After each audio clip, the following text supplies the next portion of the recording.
Oke. Assalamualaikum warahmatullahi wabarakatuh. Yang terhormat Bapak Redi sebagai dosen pengampu mata kuliah pengantar akuntansi dan juga teman-teman yang sedang menonton video ini. Kami dari kelompok 2 akan mempresentasikan hasil diskusi kami tentang akuntansi perusahaan dagang. Pertama-tama, perkenalkan saya Dini Novia Syafitri dengan NIM 2308069414. Saya Muhammad Firzi Mujadi dengan NIM 230806941486. Saya Alfian Farul Mustafa dengan NIM 230806941459. Saya Nadine Mutiara Hartono dengan NIM 230806944206.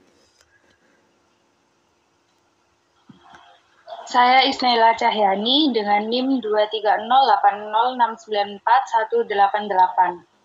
Saya Nisa Rahmawati dengan NIM 230806941197.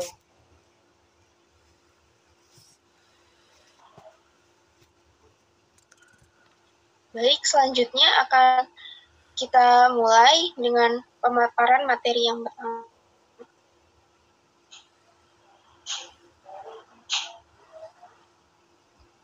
Laporan keuangan perusahaan dagang dengan perusahaan jasa tentunya memiliki perbedaan. Sebagai contoh, di sini adalah laporan laba rugi, di mana PT Angkasa Pura yang mewakili perusahaan jasa, sedangkan PT Matahari Putra Prima sebagai perusahaan dagang. Nah, perusahaan dagang mulanya melakukan pembelian, kemudian dijual, dan ketika barang sudah terjual, pendapatan dilaporkan sebagai penjualan, dan biayanya sebagai beban pokok penjualan. Penjualan yang dikurangi beban pokok penjualan akan menghasilkan laba bruto. Mengapa demikian? Karena masih harus dikurangi dengan beban operasi, sehingga nanti akan menghasilkan laba neto. Next.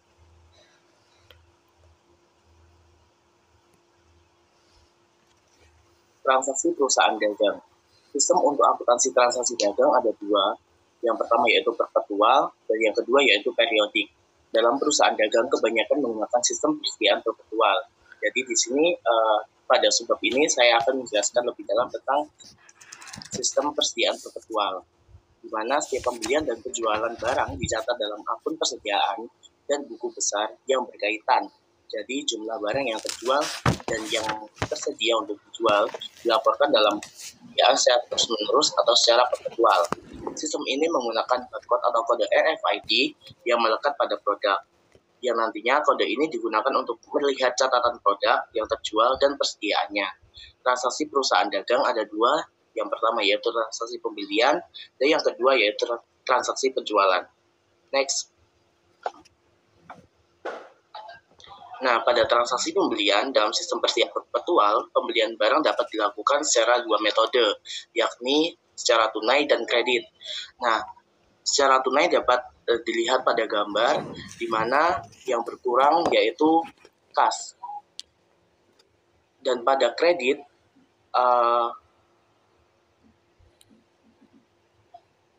akan berpengaruh pada utang usaha, sehingga utang usahanya bertambah dan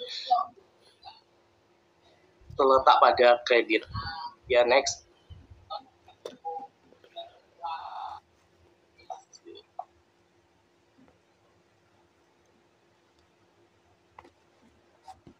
Next. Istilah kredit biasanya terlihat dari faktur tagihan yang dikirimkan penjual kepada pembeli. Contoh faktur dapat dilihat pada gambar tersebut. Dalam contoh tersebut terdapat syarat dan waktunya jelas, yang tampil merupakan syarat waktu pembayaran yang sudah disepakati penjual dan pembeli. Syarat tersebut disebut dengan syarat kredit. Tentu ada juga jatuh temponya. Nah, waktu jatuh tempo bayar ini disebut periode kredit, di mana apabila yang disepakati adalah misalnya 30 hari, maka ditulis N/30. Namun apabila jatuh tempo pada akhir bulan yang sama, maka dituliskan N/EOM atau end of month. Oke, next.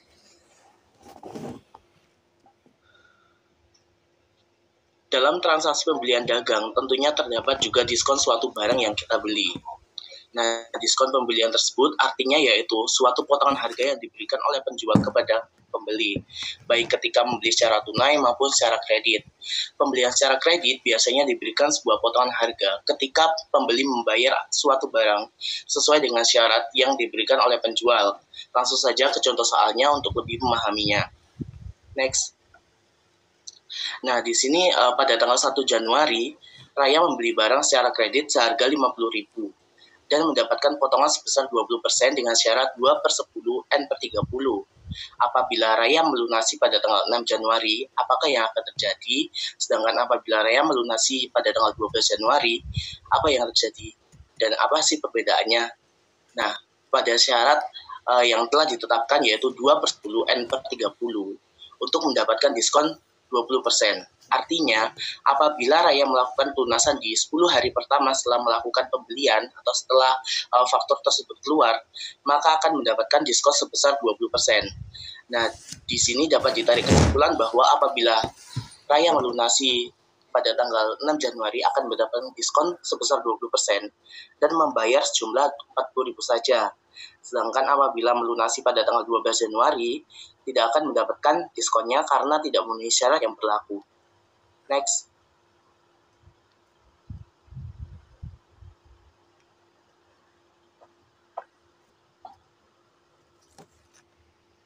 Retur dan potongan pembelian.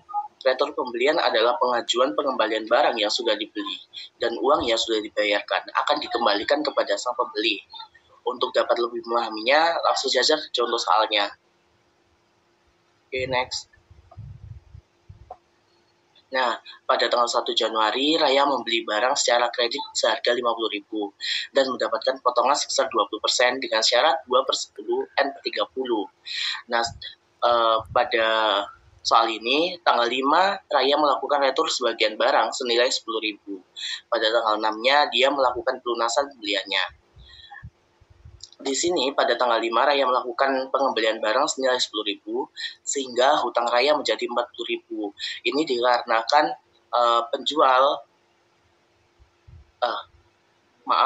ini dikarenakan Raya melakukan pembelian secara kredit, sehingga yang berkurang adalah hutangnya, bukan dia menerima kas dari sang penjual. Ketika tanggal 6 dia melunasi hutangnya, dia hanya membayar sebesar 40.000. Namun karena penjual kan memberi syarat diskon sebesar 20% kepada Raya ketika melunasi pada 10 hari pertama setelah melakukan transaksi kredit. Jadi Raya hanya membayar sejumlah 32.000 dengan perhitungan seperti pada gambar. Untuk pencatatan dalam jurnal akan seperti gambar tersebut. Oke, selanjutnya akan dijelaskan kepada saya.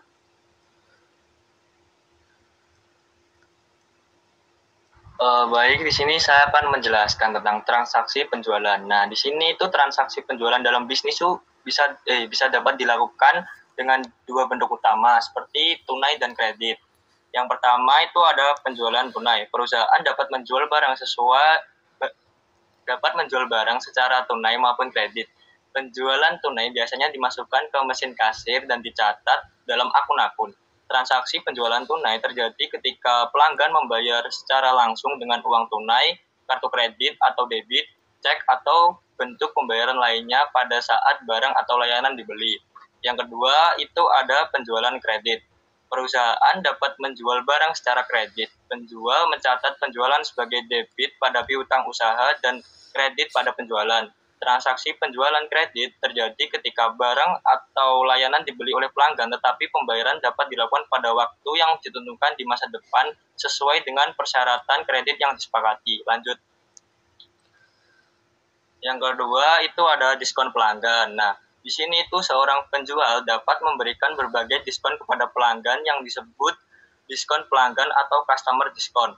Pemberian diskon pelanggan adalah strategi pemasaran yang umum digunakan untuk menarik pelanggan baru, meningkatkan penjualan, mempertahankan pelanggan yang ada, dan meningkatkan kepuasan pelanggan.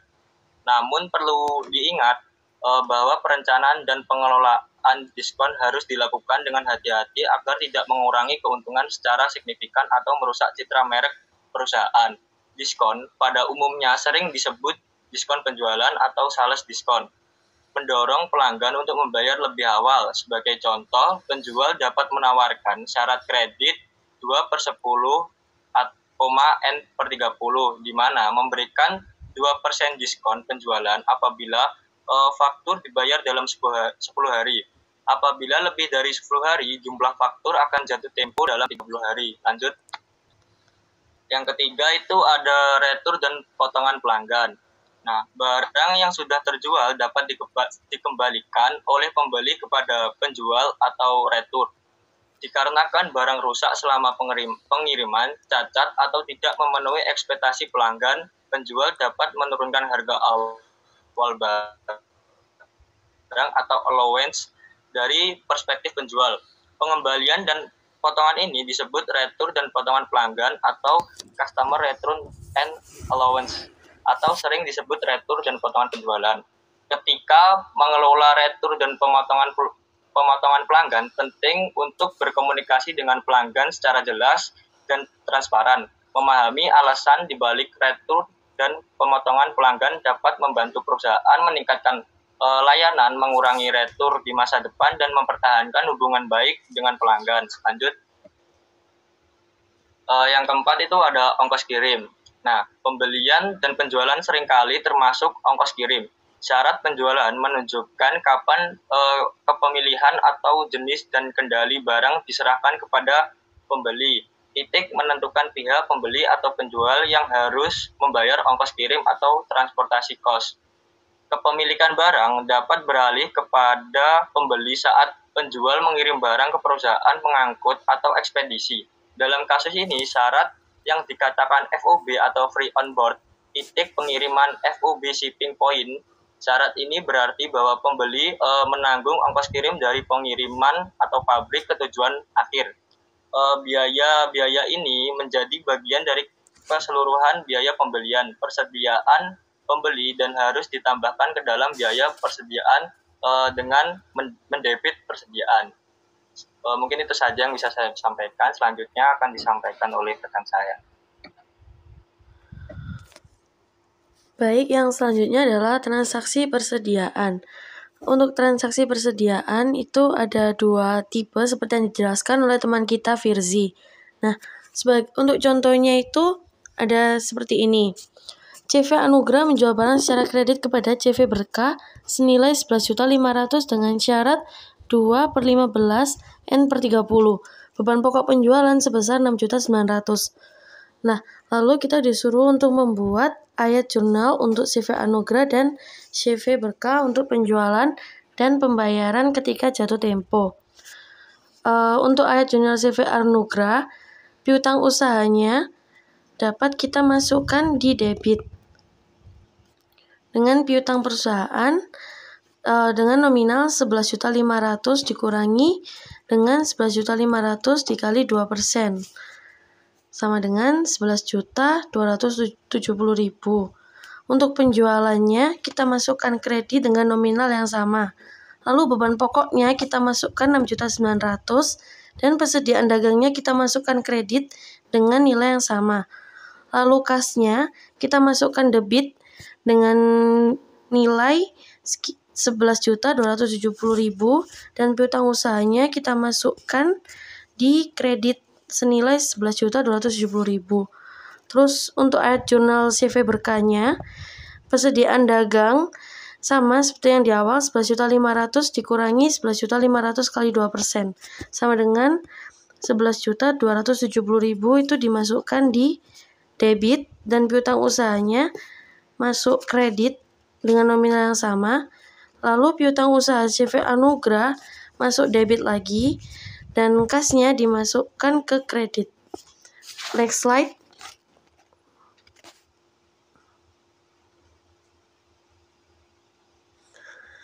Untuk kode akun perusahaan itu kurang lebih ada 4.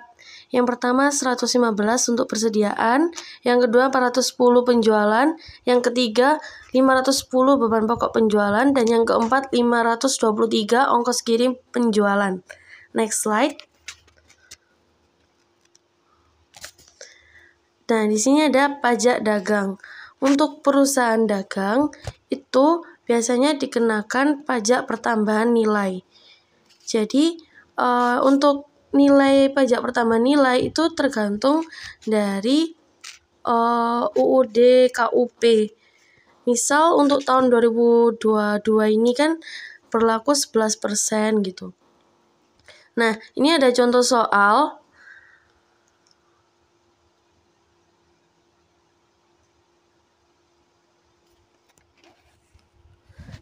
Gini, penjual akan mencatat penjualan kredit senilai 100.000 yang dikenai pajak 6%.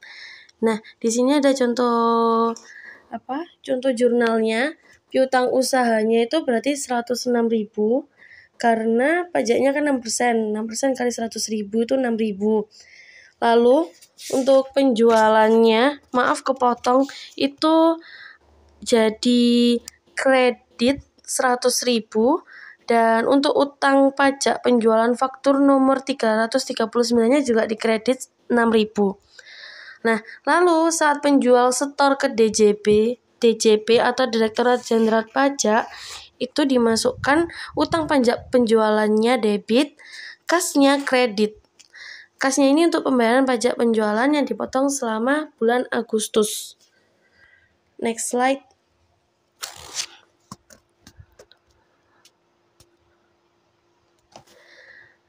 Jadi kalau untuk diskon dagang, pedagang besar itu kan sering menerbitkan perubahan harga yang mencakup diskon besar dari daftar harga katalog.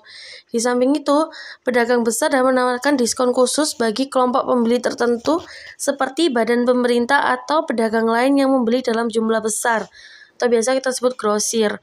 Diskon seperti ini disebut sebagai diskon dagang penjual dan pembeli diskon dagang. Penjual dan pembeli biasanya tidak mencatat harga barang sesuai katalog dan diskon dagang terkait ke dalam jurnal transaksi. Sebagai contoh, diasumsikan suatu barang memiliki harga katalog 1 juta dan 40% diskon dagang. Penjual mencatat penjualan barang tersebut pada nilai 600.000 dari 1 juta dikurangi 40% dari 1 juta. Sama halnya pembeli juga mencatat pembelian pada barang itu senilai 600.000. Next slide. Nah, untuk laba rugi tidak langsung, kita ke contoh soal aja ya. Diketahui perusahaan Makmur Jaya melaporkan 1. Penjualan sales yang dilaporkan oleh perusahaan baik secara kas maupun kredit sebesar 708.255 juta. Beban pokok penjualannya 525.305 juta. Laba brutonya 182.950 juta dan laba dari kegiatan operasi senilai 34.890 juta dan beban penjualannya 70.820.000. Untuk pendapatan dan beban lainnya itu sebesar 600.000 dan beban bunga sebesar 2.440.000. Next slide.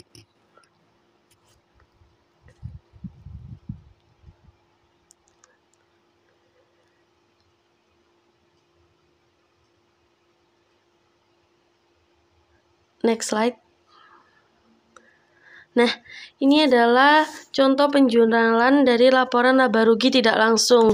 Itu langsung dimasukkan laba brutonya 182.950 juta. Lalu beban operasi kan dibagi 2, beban penjualan sama beban administrasi. Itu juga dimasukkan.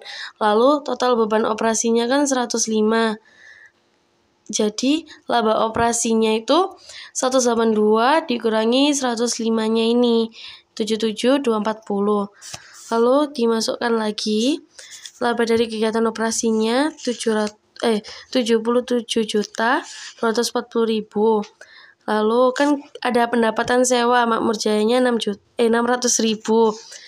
Beban bunganya itu minus, soalnya kan beban bunga berarti perusahaan kan mengeluarkan uang dari kas.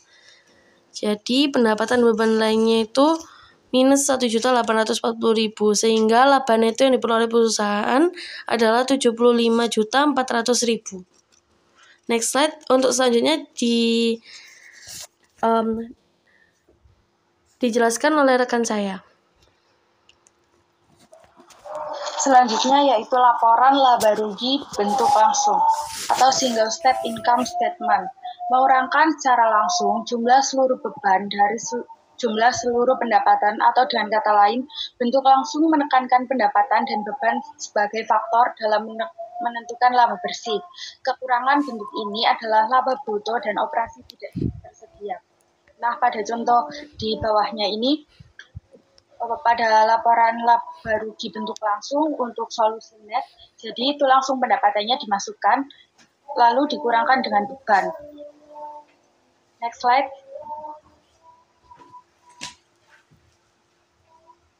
Selanjutnya yaitu laporan ekuitas pemilik. Laporan ekuitas pemilik dalam perusahaan dagang, dalam penyusunannya ini sama dalam laporan ekuitas pemilik pada perusahaan jasa, yaitu menyajikan perubahan dalam ekuitas pemilik untuk suatu waktu tertentu. Dibuat setelah laporan laba rugi dan sebelum laporan posisi keuangan.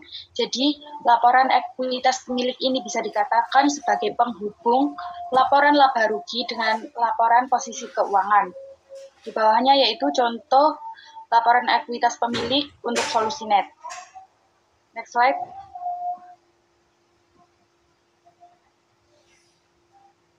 Laporan posisi keuangan, yaitu laporan keuangan yang melaporkan aset, liabilitas, dan ekuitas perusahaan pada saat tertentu untuk memudahkan analisis dalam prediksi arus kas di masa mendatang. Jadi dari laporan ekuitas pemilik tadi bisa dimasukkan langsung ke laporan posisi keuangan bersama dengan aset, liabilitas. Next slide.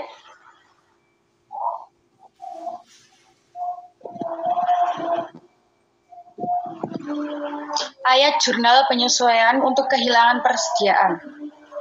Kehilangan persediaan atau inventory shortage adalah ketika perhitungan persediaan secara fisik yang dilakukan di akhir periode akuntansi lebih kecil daripada jumlah persediaan yang ditunjukkan dalam catatan persediaan. Jadi dalam perusahaan dagang ini ada namanya persediaan yang terkadang atau sudah pasti itu bakal beda gitu dalam catatan dan jumlah fisik kenyataannya gitu. Dan jumlah kehilangan tersebut dicatat dalam ayat jurnal penyesuaian. Berikut adalah contoh ayat jurnal penyesuaian untuk kehilangan persediaan. Dan untuk selanjutnya akan dijelaskan oleh rekan saya. Baik, selanjutnya adalah ayat jurnal penutup. Ayat jurnal penutup adalah bagian dari laporan keuangan yang disusun pada akhir periode untuk menutup akun nominal sementara guna untuk menyiapkan neraca akhir. Nah, di dalam ayat jurnal penutup ini harus dimasukkan pertama pendapatan, beban, ikhtisar laba rugi, dan price. Next. Berikut adalah contoh dari ayat jurnal penutup. Next. Selanjutnya adalah rasio penjualan terhadap aset. Ini digunakan untuk mengukur efisiensi perusahaan dalam menghasilkan penjualan dari aset yang dimiliki untuk membantu menganalisis dan investor memahami sejauh mana perusahaan dapat menghasilkan pendapatan dari aset yang dimiliki.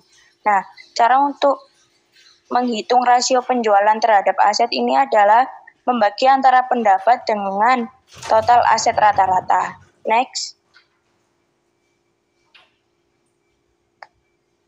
Sistem persediaan periodik. Untuk mengelola stok atau persediaan barang dalam interval tertentu agar perusahaan tidak terus-menerus memantau persediaan mereka. Pembelian biasanya dicatat sesuai dengan jumlah faktur. Apabila faktur tersebut dibayar selama diskon, diskon tercatat dalam akun terpisah yang disebut diskon penjualan, serta retur pembelian dicatat di akun terpisah yang disebut retur dan potongan pembelian. Next. Untuk transaksi dalam sistem persediaan periodik, biasanya pembelian tidak dicatat di akun persediaan, melainkan dicatat dengan menggunakan akun pembelian, diskon pembelian, serta retur. dan potongan pembelian. Selain itu, penjualan persediaan juga tidak dicatat dalam akun persediaan. Pada akhir periode, perhitungan fisik persediaan dilakukan dan hasil perhitungan ini digunakan untuk menentukan beban pokok penjualan yang akan dijelaskan kemudian. Next. Dalam akun sistem persediaan periodik dan pengaruh terhadap harga produk pembelian. Nah, untuk akun pembelian, ayat jurnal meningkatkan debit, saldo normalnya di debit, dan pengaruh terhadap harga pokok pembeliannya meningkat. Untuk akun diskon pembelian, ayat jurnal untuk meningkatkan taruh di kredit, saldo normalnya di kredit, dan pengaruh terhadap harga pokok pembelian menurun. Untuk akun retur dan potongan pembelian, ayat jurnal untuk meningkatkan di kredit, saldo normalnya di kredit, dan pengaruh terhadap harga pokok pembelian menurun. Untuk ongkos kirim pembelian, ayat jurnal untuk meningkatkan taruh di debit, saldo normalnya di debit, dan pengaruh terhadap harga pokok pembelian meningkat. Next. Selanjutnya akan dijelaskan oleh rekan saya.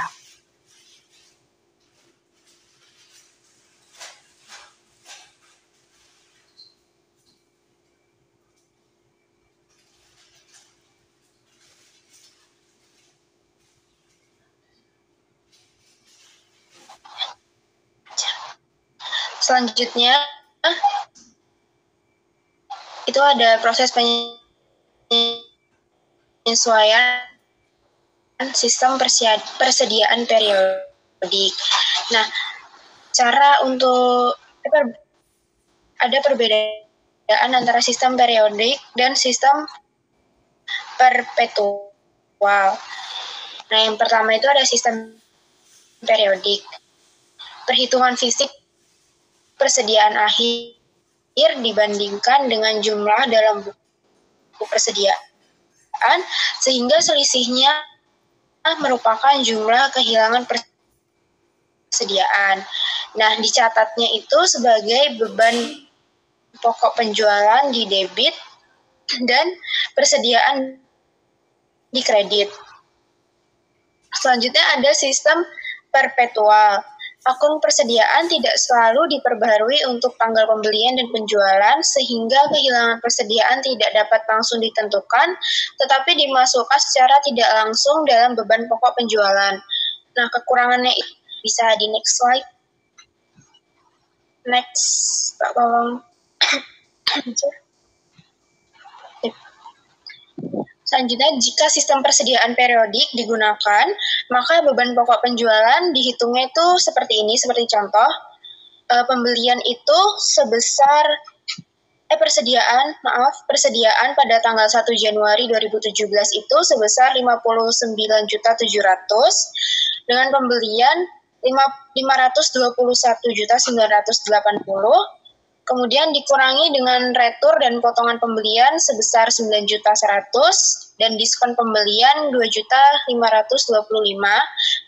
Total dari retur, potongan, dan diskon itu sebesar 11.625.000. Nah, itu dikurangi jadinya 510.355.000. Kemudian ditambah dengan ongkos kirim pembelian sebesar 17.400.000, maka didapat harga pokok pembelian itu sebesar 527.755.000. Kemudian ditambah dengan barang persediaan untuk dijual sebesar 587.455. Kemudian dikurangi dengan persediaan tanggal 31 Desember 2017 sebesar 62.150.000,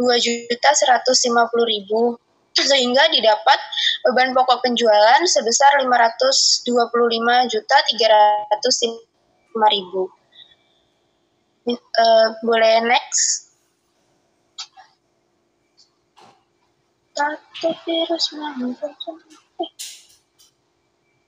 Kemudian ini ada jurnal penutup. Ayat jurnal penutup dalam sistem persediaan periodik berbeda karena tidak terdapat akun beban pokok penjualan untuk ditutup ke ikhtisar laba atau rugi. Akun pembelian, diskon pembelian, retur, dan potongan pembelian, serta ongkos kirim itu ditutup ke ikhtisar laba rugi. Contoh yang pertama itu mendebitkan akun-akun temporer seperti akun pembelian, diskon pembelian, retur, dan potongan pembelian, serta ongkos kirim, dan mengkreditkan ikhtisar laba atau rugi.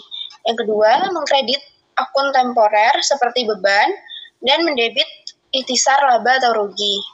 Yang ketiga, ini ada dua tipe ya. Jika perusahaan itu untung, maka mendebit ikhtisar laba rugi dan mengkredit akun modal. Sedangkan kalau perusahaannya itu rugi, maka mengkredit ikhtisar laba rugi dan mendebit akun modal. Nah, yang keempat itu mendebit akun modal dan mengkredit akun price. Bisa next. Ini contoh dari jurnal penutup perusahaan dagang maju ya pada periode 31 Desember 2014. Yang pertama itu ada persediaan di debit sebesar 62.150, kemudian ada penjualan sebesar 708.255.000, kemudian ada retur dan potongan pembelian sebesar 9.100.000, kemudian ada diskon pembelian sebesar 2.525.000 dan pendapatan sewa sebesar 600.000. Kemudian di kreditnya itu ditulis ikhtisar laba rugi sebesar jumlah dari persediaan tadi sampai pendapatan sewa itu sebesar 782.630.000. Kemudian ada yang kedua, di debitnya itu kita tulis ikhtisar laba rugi sebesar 620.210.000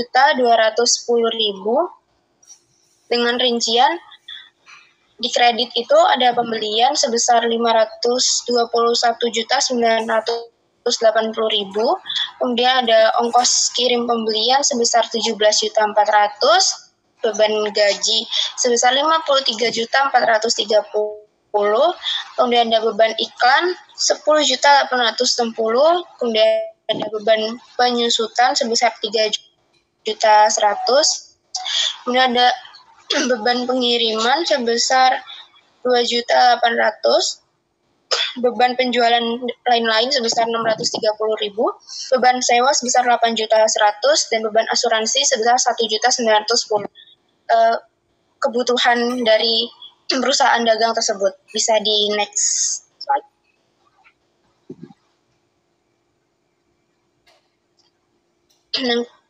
Selanjutnya itu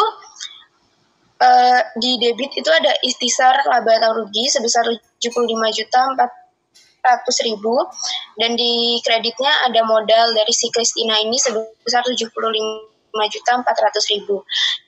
Dan ini kondisi saat perusahaannya itu untungnya atau laba.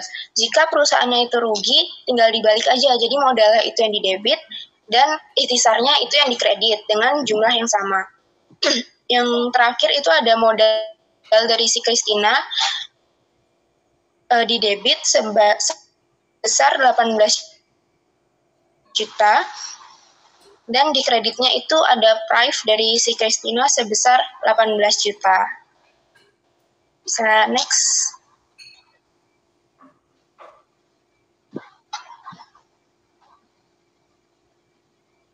Ya, sekiranya itu saja yang dapat kelompok kami presentasikan.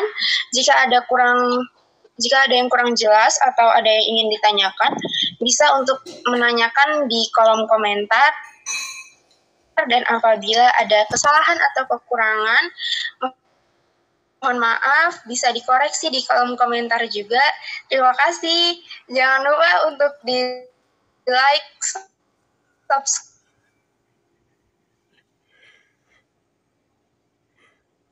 Jangan lupa di subscribe, like, and share, dan komen teman-teman.